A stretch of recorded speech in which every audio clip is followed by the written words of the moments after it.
In today's video we are going to weld on the last missing panel on the driver's side. But it might not be as easy as it sounds, because I've never done this before. This is a BMW E39. And this example of a BMW E39 hasn't been on a road for 7 years. So it accumulated a lot of rust. Before the car becomes a head turner, we need to make it look a little rougher first. Door removal time. Now onto the fender situation. We've got some bolts chilling up top, one saying hey down below, and a couple of bodies in other spots. Time for a little experiment. I tried sliding in the new sill, but guess what? It's playing hard to get. So I busted out the trimming tools and gave it a little haircut. Then I cut the rest of the sill off the car.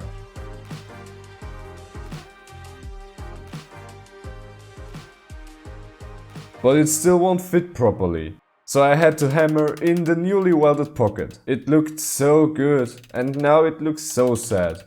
But the good part is the new sill fits, at least in the front, because I had to trim a little bit further on the rear arch panel.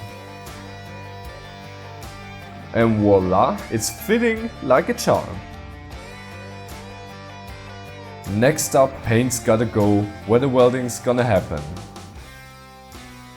And now we're grinding off all of the rust from the checking points.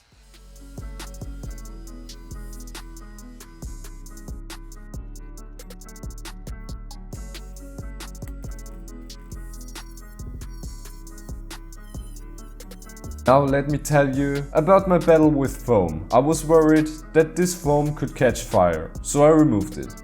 With that out of the way, it was paint time on the inside section, looking good and protected. Then it was time for the household chores. I needed to clean the sill because I wanted to protect it from rust, so I sprayed it with some primer. Now I'm removing the metal protection for welding. But before welding, I made a hole where the rubber checking point thingy sits. So I measured like a champ and made a hole for it. Also measured where the strengthening section sits and drilled in the new sill. I measured with a special metal I've fabricated to ensure that the rocker panel sits well. After that, I tack welded it into place.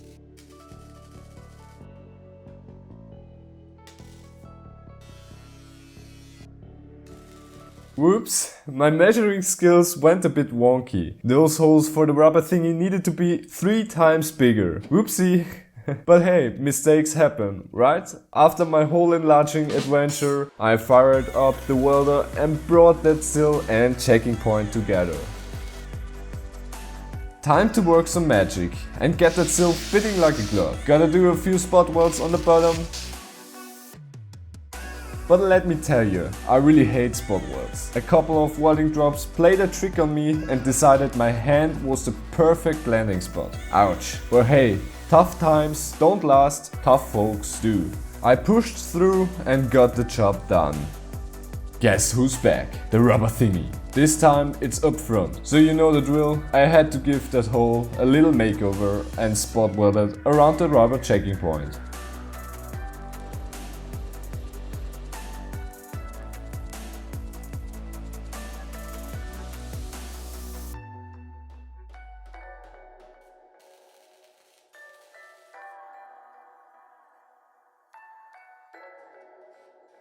I also drilled some holes where the front strengthening panel sits and spot welded it. So now I'm going to finish welding the sill. I don't want to do this anymore. I grabbed my brush and got rid of those welding leftovers, causing a bit of spatter. After I finished welding, I grinded the welds down so that they were seamless. I also protected it with some primer. Now I'm beginning the more trickier part. I'm trying to make it as seamless as possible, but to make it fully protected against future rust, I sprayed in some cable grease. We are finally finished with this side.